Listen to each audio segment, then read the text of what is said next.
Hello and welcome to Earth911's Sustainability in Your Ear, the podcast conversation with a changemaker working to accelerate the transition to a sustainable carbon-neutral society. I'm your host, Mitch Ratcliffe. Hey, welcome to 2023. We're back from our recording hiatus over the holidays and looking forward to a lot of shows this year. Thanks for joining us.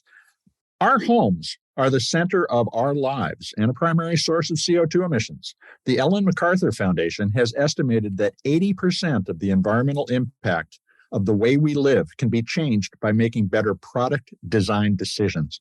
That may make it sound like most of the choices are out of our hands because we have to rely on companies to choose low-impact materials and manufacture responsibly and just take what we can get. But an informed shopper can be a powerful influence. And there's a new language of sustainability emerging that each of us can use to exert pressure on manufacturing and services companies to reduce their environmental impact and help us to reduce our own footprint. Our guests today are the co-creators of the Circular-Design-Glossary, a guide to understanding the future of furniture design. It was developed by Mebl, Transforming Furniture, in partnership with the Sustainable Furnishing Council. We're going to talk with Michael Hirschhorn, founder and CEO of Mebl, Transforming Furniture, a sustainable circular furniture industry design and educational company. And we're also joined by his colleague, Mona Chun, who is the chief catalyst for program and strategy at Mebl. Mebl, and that's spelled M-E-B-L, uses the root letters for furniture in 32 languages. Who knew? Mona and Michael argue that, quote, the very first step to a circular future is accessible information and awareness, unquote, and ask, how can we transform this throwaway paradigm into a just, regenerative, and sustainable system? Those are great questions to ask when shopping for furniture or any other product or service that each of us has to choose. So let's get better informed about how our home decor and furniture choices impact the environment. You can learn more about the Circular Design Glossary at sustainablefurnishings.org/glossary. That's all one word, Sustainable Furnishings. No dash, no space. And you can learn more about Mebl at Mebl Furniture. That's M-E-B-L furniture.com. No space, no dash, meblfurniture.com. Welcome to the show, Mona and Michael. How are you doing today? Really great. Well, thanks for joining. With two guests, it's always a how do you trade off? Mona, how are you doing today? I'm doing great. Thanks so much for having us on the podcast. We're excited to join you.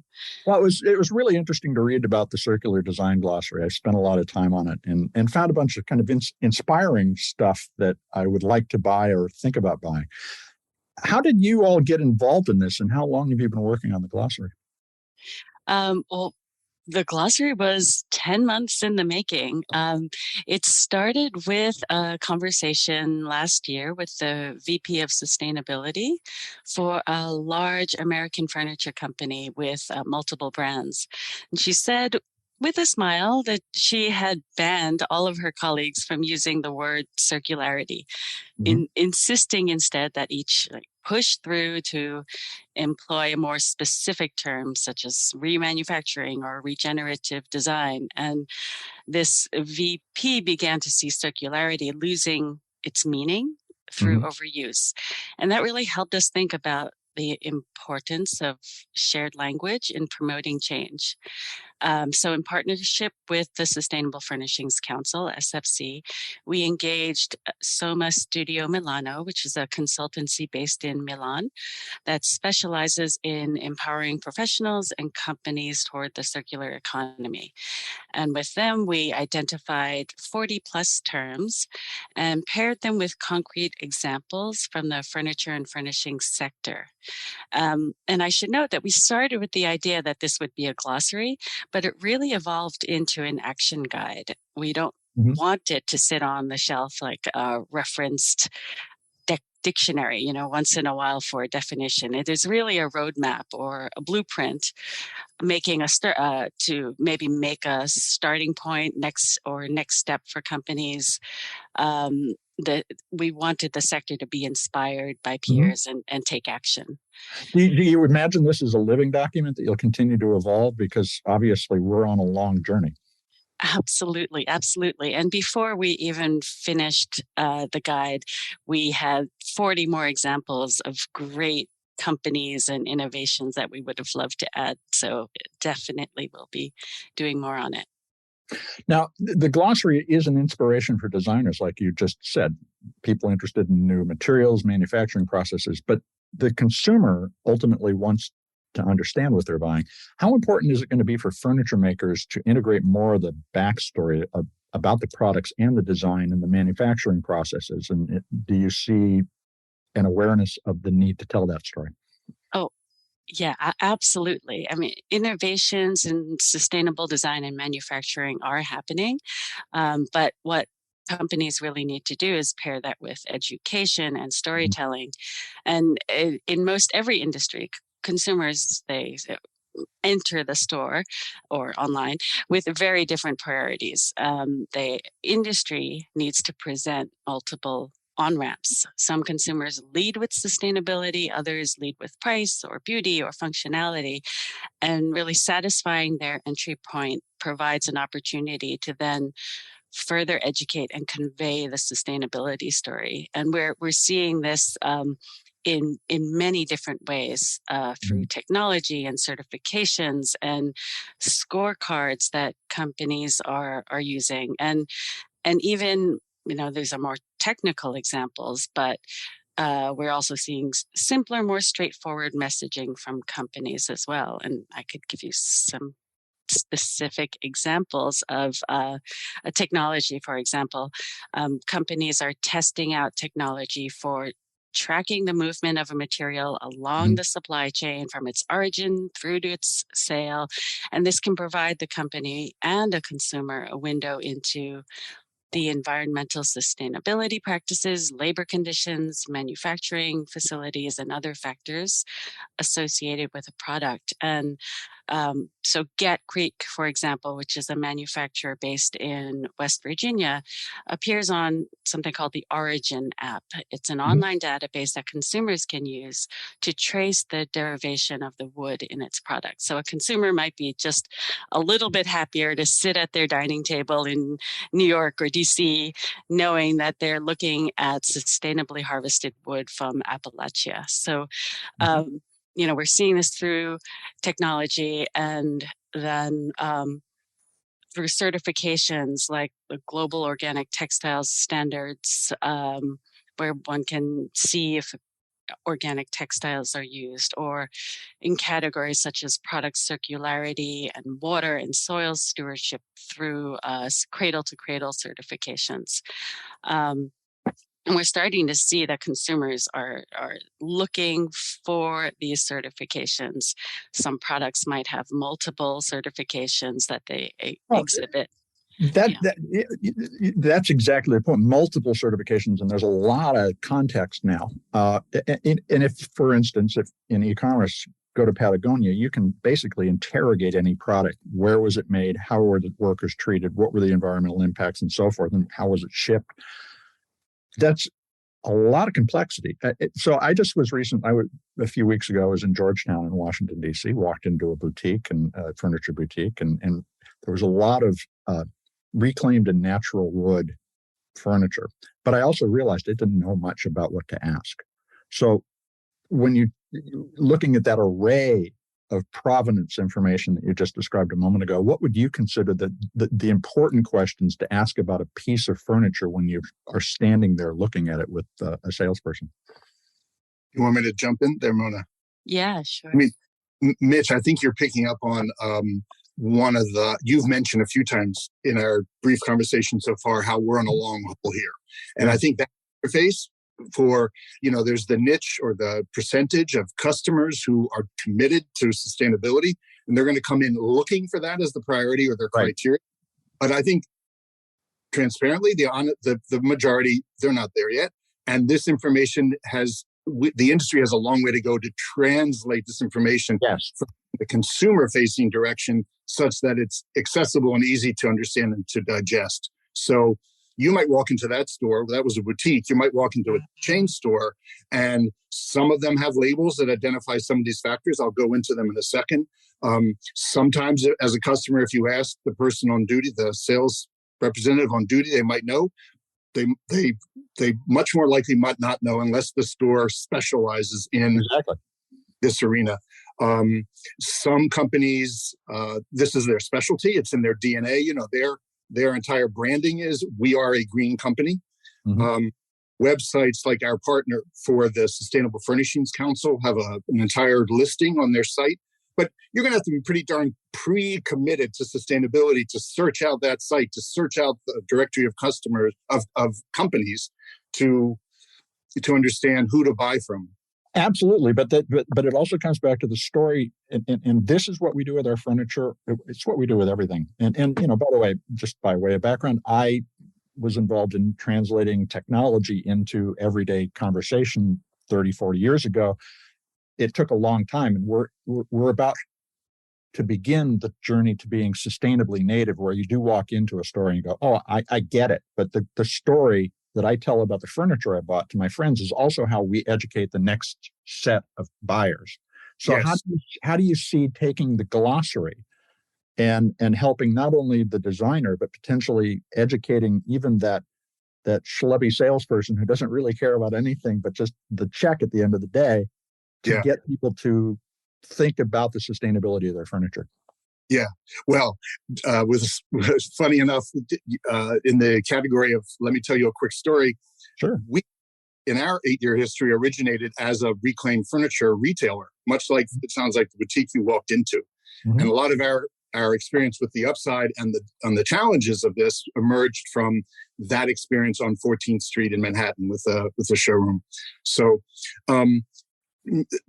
I'd say this: take the glossary, the action guide. Its core principles are the principles of the circular economy, mm-hmm. which admittedly, as a starting point, is a framework much more to which the industry is much more accustomed than the average customer. And these principles, to boil it down, we're trying to eliminate waste and pollution. We're trying to keep materials and products in use longer. Like, one of the most sustainable things that a furniture maker can do is make a high quality piece of furniture such mm-hmm. that it's not 2.5 years later that it starts to be shabby, but it's 3 generations later or 5 generations later. And then the third principle is around regeneration of natural ecosystems. The idea that it's not just about furniture that doesn't cause harm, it's about furniture that can actually contribute to the regeneration or the rebuilding of our environment. Mm-hmm. So we wish we have a glossary. It runs from A to Z. We wish we had a term like at aardvark to zoological, but it happens that our first term is a B, biodegradable. And there's an example of, these are materials that break down on their own in a landfill, as opposed to sitting there for hundreds of years. D, design for disassembly. This is the idea that a furniture company would make furniture that is as easy to disassemble as it was, or you were given instructions to assemble it. And where does that come in? That's from a customer point of view. We have an apartment in our building where my nephew was a renter, age 23. He got admitted to law school. The bookcase couldn't fit in the back of his parents' Subaru, right? What did he do? He's said to us, do you want the bookcase? We don't have room for another bookcase. He's like, because I'm just going to leave it on the curb otherwise. And that's where we're at today. Yeah. If it were easy for him to disassemble it, as easy as and make it a flat set of boards, he would have taken it up to law school with him. 2 more quick examples. Remanufacturing. This is a term that glossary. This is the idea that if something that a furniture company itself does not, it starts to commit to extended producer responsibility, a fancy term for that the end of its commitment or ownership of the experience of the furniture doesn't stop the day that it's sold. That they have a commitment to what happens after the end of the useful life to the first owner of that piece of furniture. Or in real life terms, my dining room table, my sofa, it no longer works. I'm moving. It no longer fits. I'm not. I can turn back to that company, which has a commitment from day one to helping me to put it back into the supply chain. Well, and we've talked a lot about EPR, extended producer responsibility, with previous guests. The thing is, a lot of them are waiting for regulations to tell them to do it, rather than embracing that as a responsibility of manufacturing. And that's, I think, where the glossary is really interesting, because you're telling the industry, we need to own this. in the full responsibility sense rather than sell it and be done with it. And let's talk about a few of the specific terms. And the one I want to start with is carbon footprint, which is a controversial term. It's maligned, even though it has a very practical application, because it emerged from the fossil fuel industry.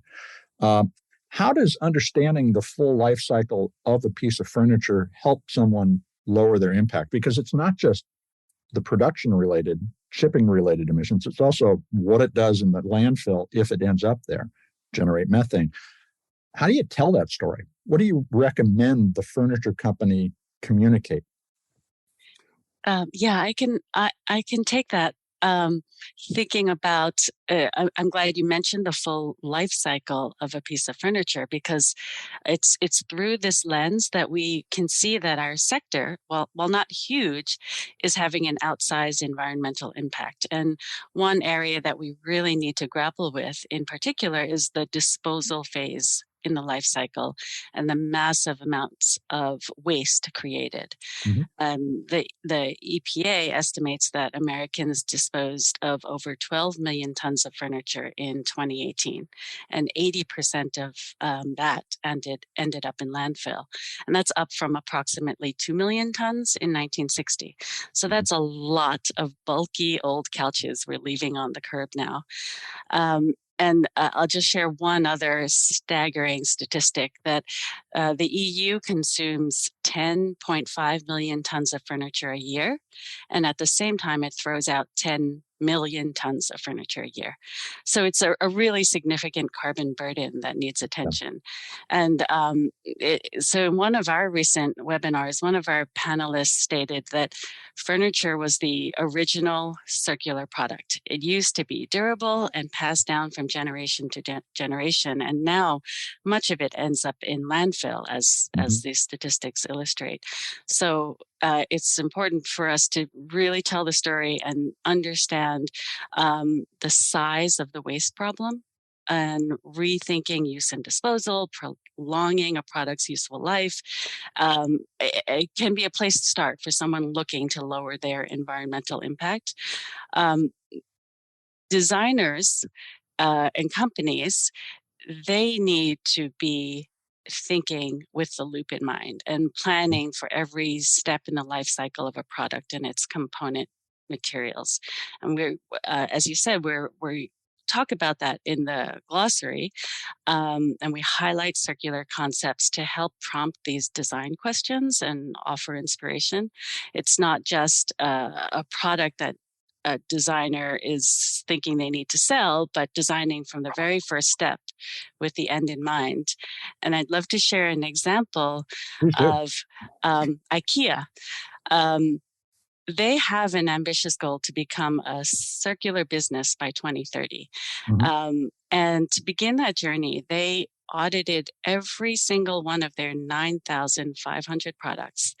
They gave each product a score on their circular capabilities and created roadmaps for each to eventually become circular. So the roadmaps defined how they could design or redesign every product from the very beginning to be reused, refurbished, remanufactured, and eventually, after all other possibilities have been explored, to be recycled.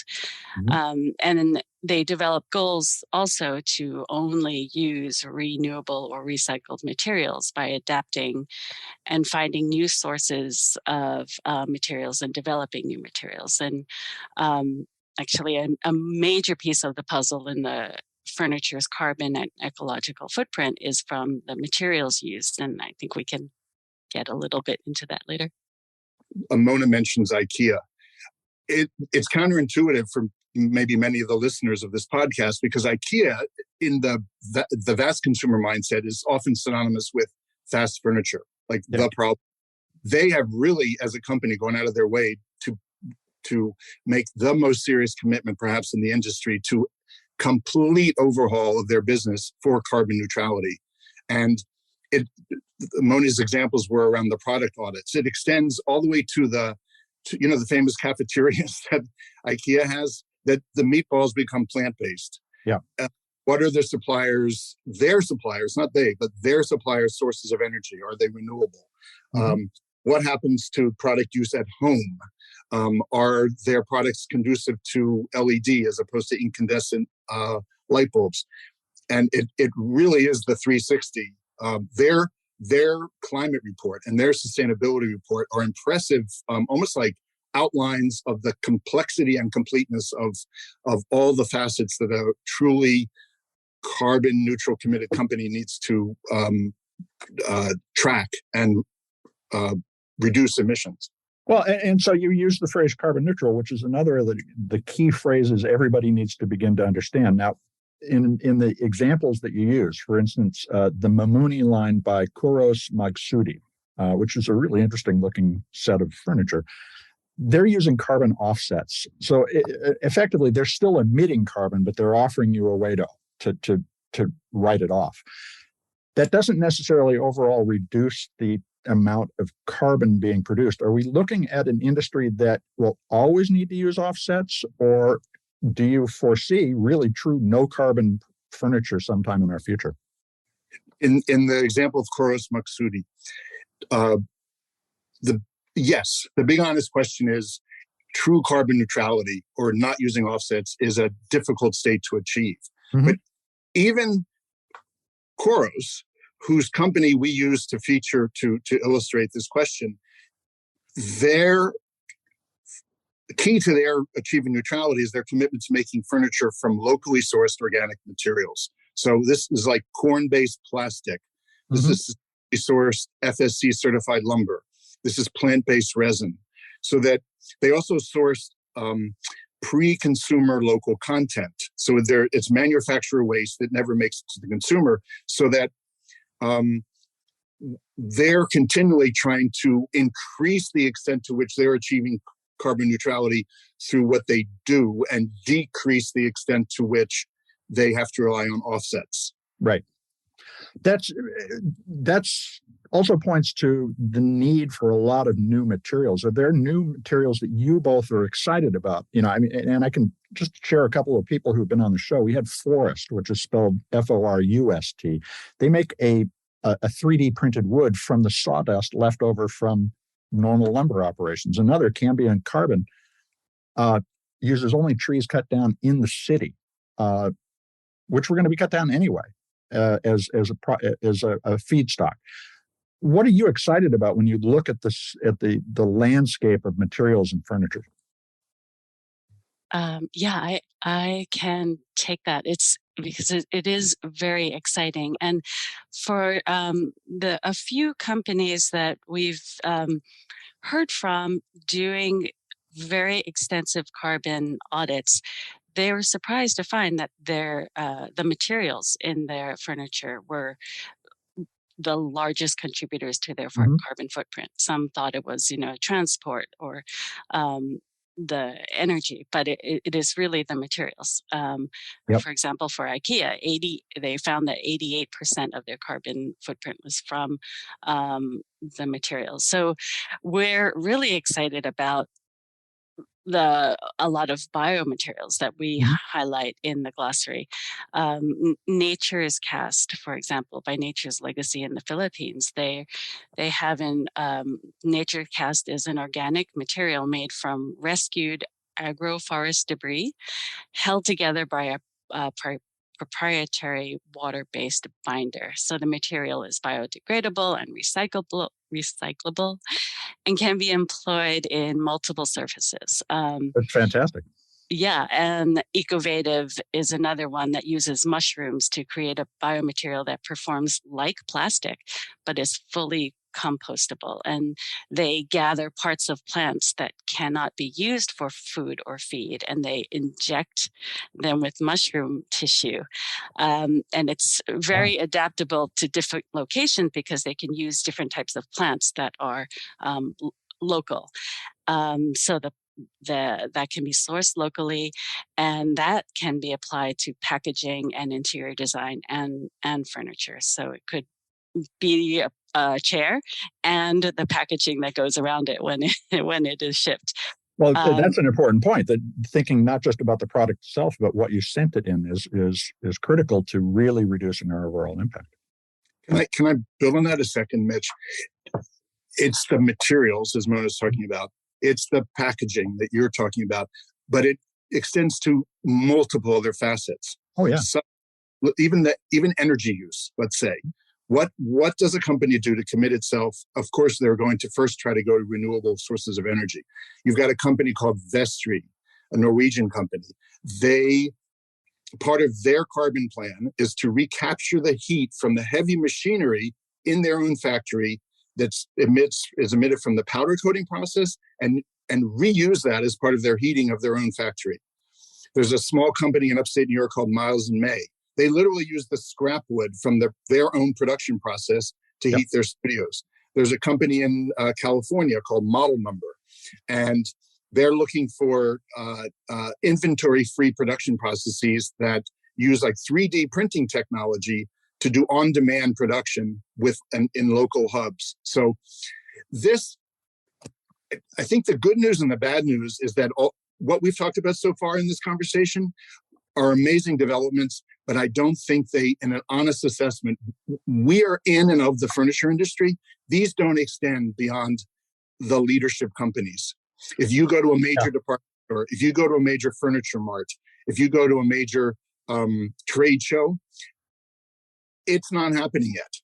And this is what we do. This is what the Sustainable Furnishings Council and Mebl Transforming Furniture do. We're looking to amplify the effect of the leaders who are they're the change makers in the industry, and to help bring it from the beginning of a long haul to the mainstream of the long haul. I want to talk more about that, but we're going to take a quick commercial break. We're going to be right back.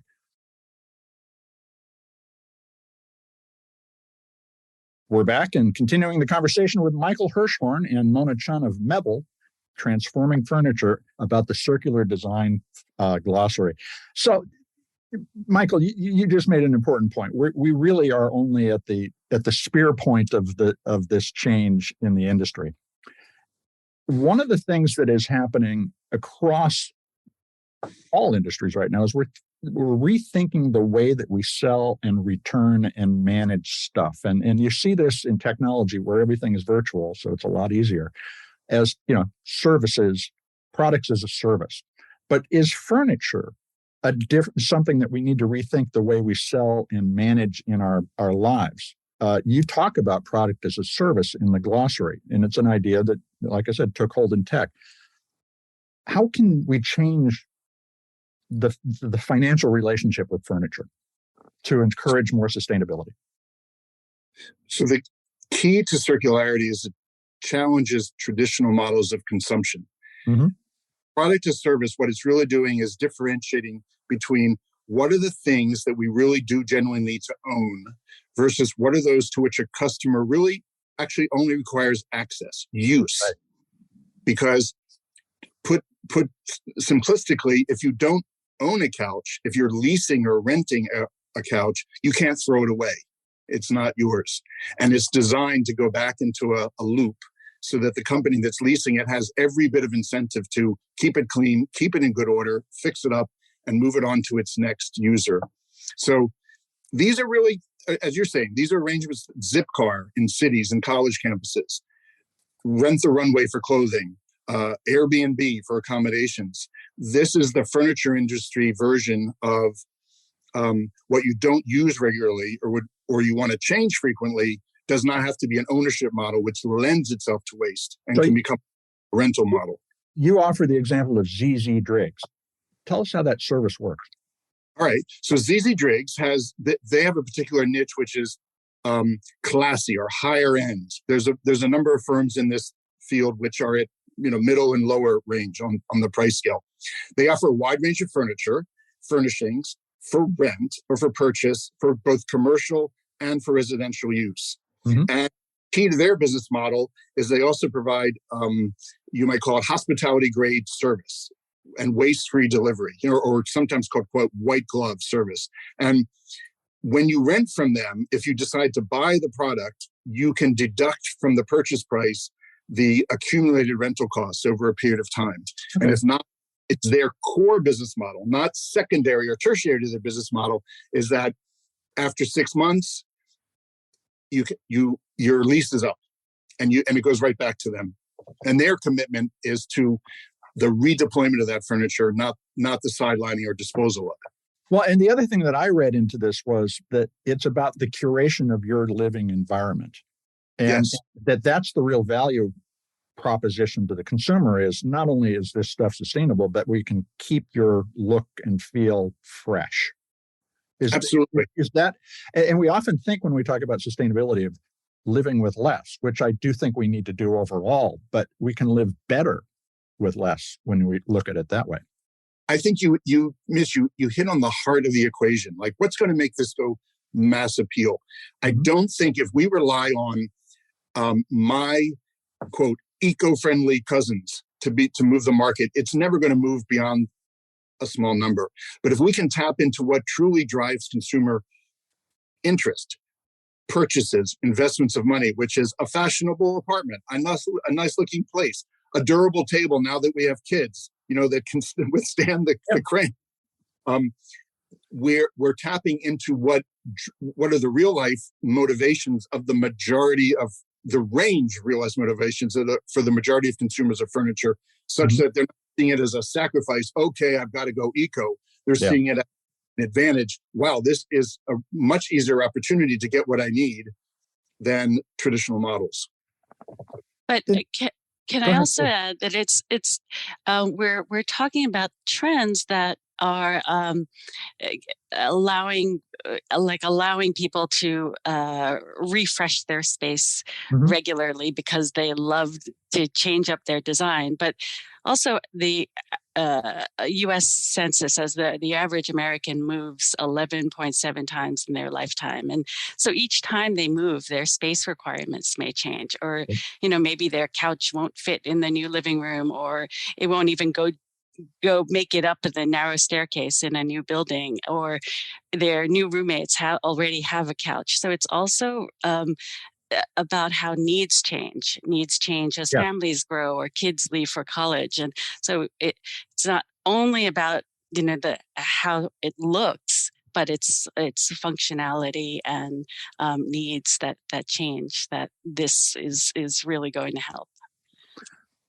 Now, we've talked a couple of times about end of life and how we can then restore the environment with the waste that can't be reused.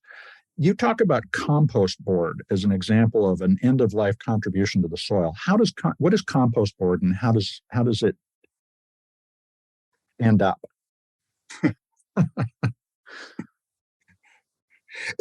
It's. I'm glad we're all chuckling because in the popular mindset, the idea that a piece of furniture is going to end up regenerating the health of the earth is not. It's traditional. No, that isn't even ending. I mean, that's part of the problem is we think of end of life. We are so locked in our linear consumption that we think of the end of life rather than it is just another step in a cycle. Yes. Right. So how does compost board work?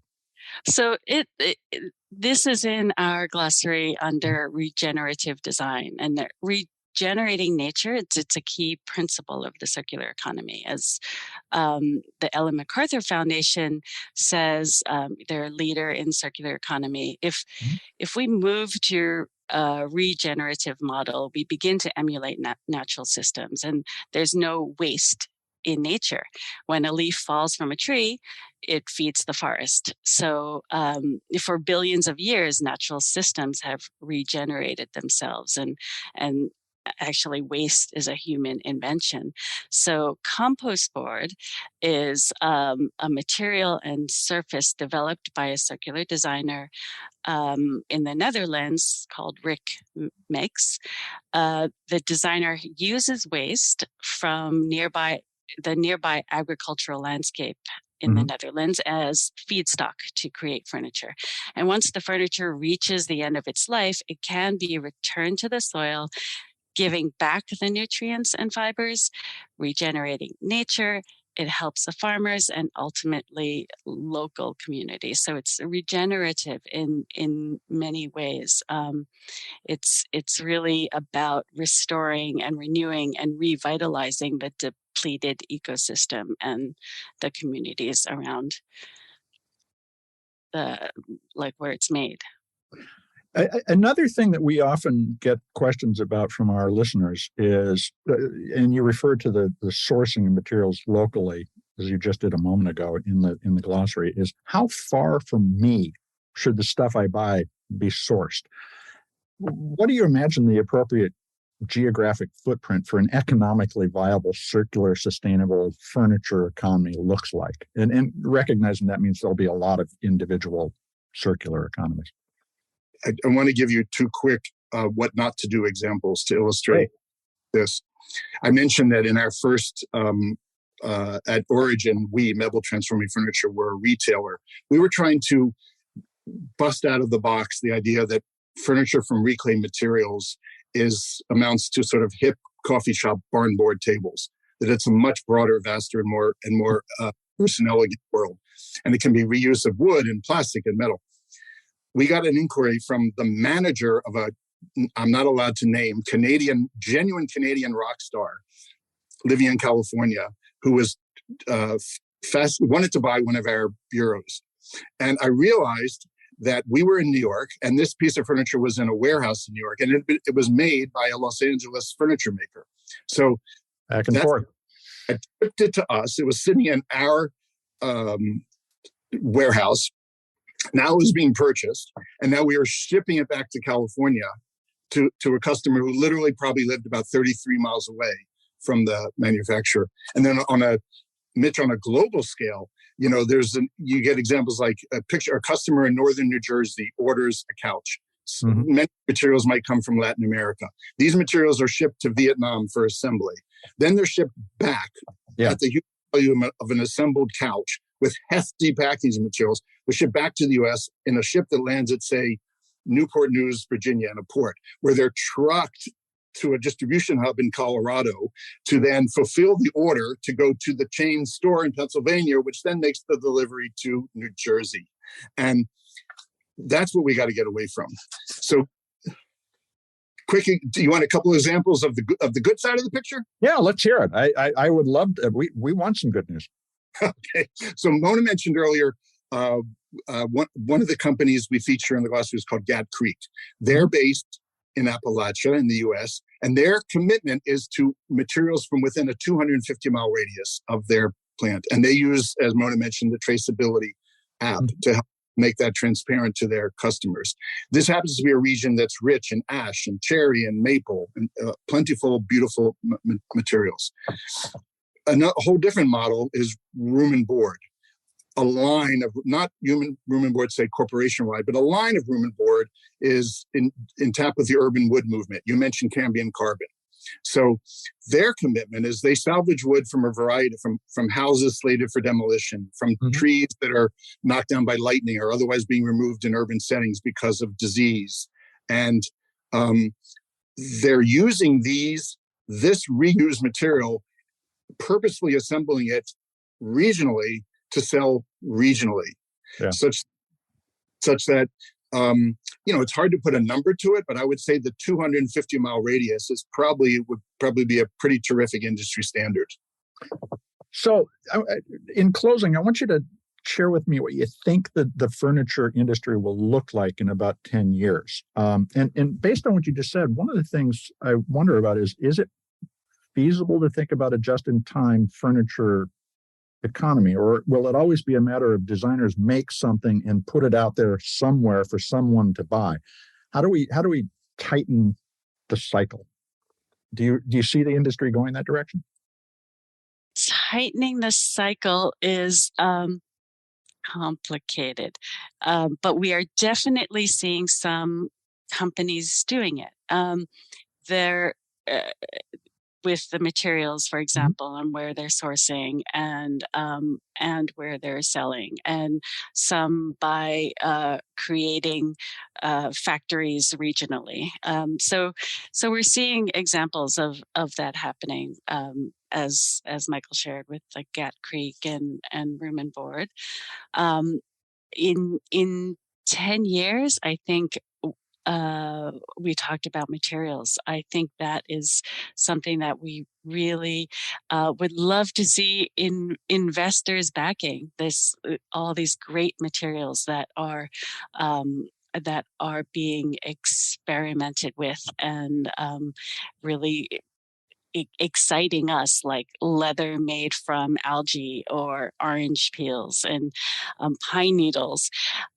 So, furniture manufacturers are finding that, as I said, the major source of their carbon emissions are from their material choices. And we extract a significant amount of raw materials each year to create furniture. So we want to see instead rethinking what today's trash is, from fallen trees to discarded fishing nets, and turning those trash into that trash into assets, or replacing the toxic materials with what's being developed today.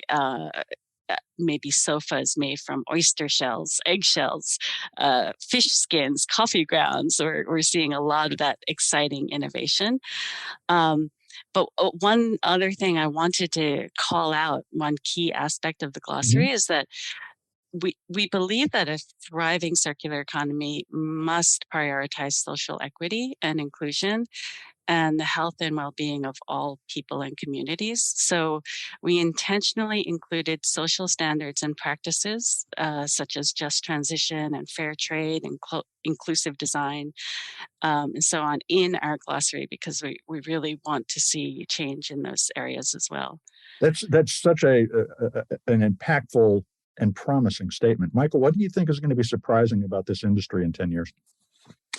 I think that what is right now completely asystemic, which is the redistribution of furniture beyond an original purchase, is going to become far less friction filled.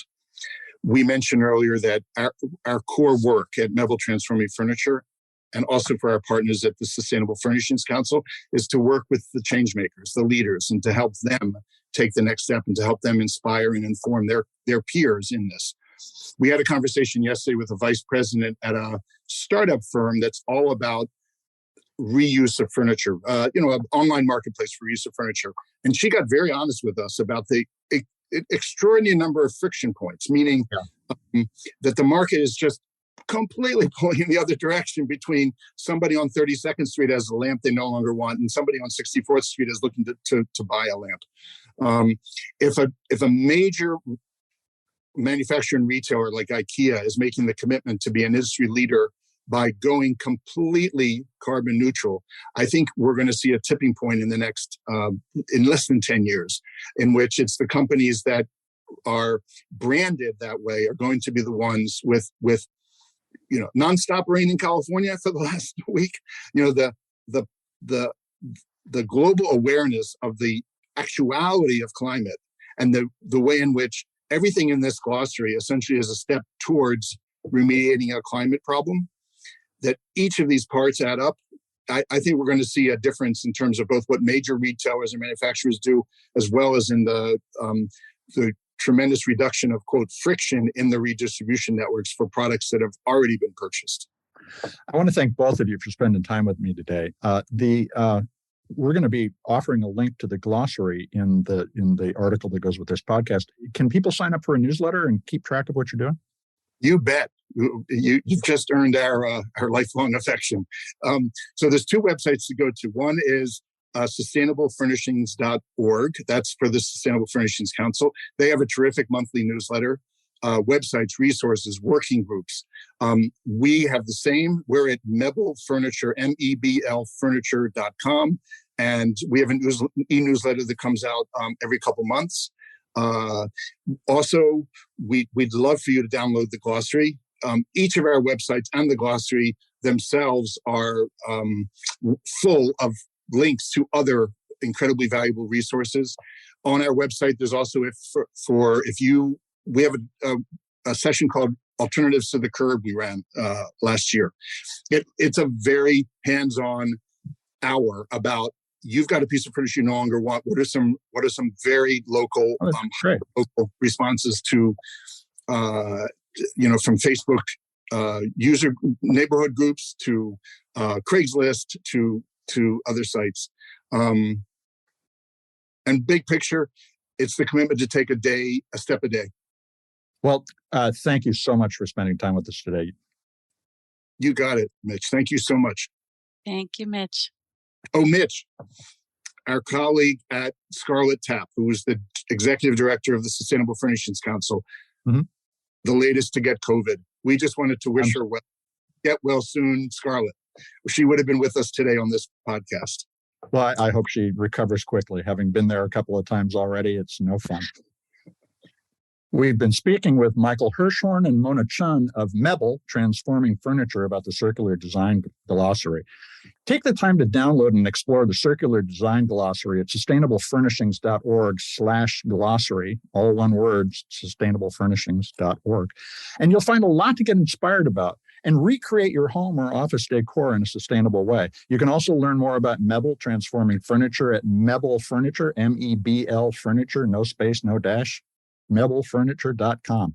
Linear economies have locked us in a language that encourages waste. The Circular Design Glossary's focus on what we still call end-of-life disposal instead of circular renewal is much needed.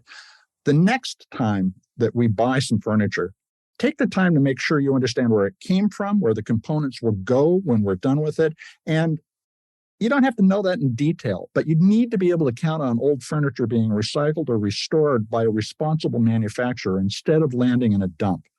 IKEA's leadership may promise to move many of the major furniture manufacturers in the direction of sustainable design, but it's up to us, the buyers, to reinforce our desire for circular options in furniture. So let's learn about it and ask when you're shopping.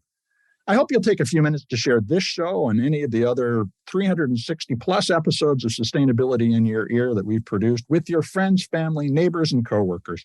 You all folks are the amplifiers that spread these ideas that lead to a less wasteful world. You can tell folks that we are on Apple Podcasts, Spotify, iHeartRadio, Audible, and other fine purveyors of podcast goodness.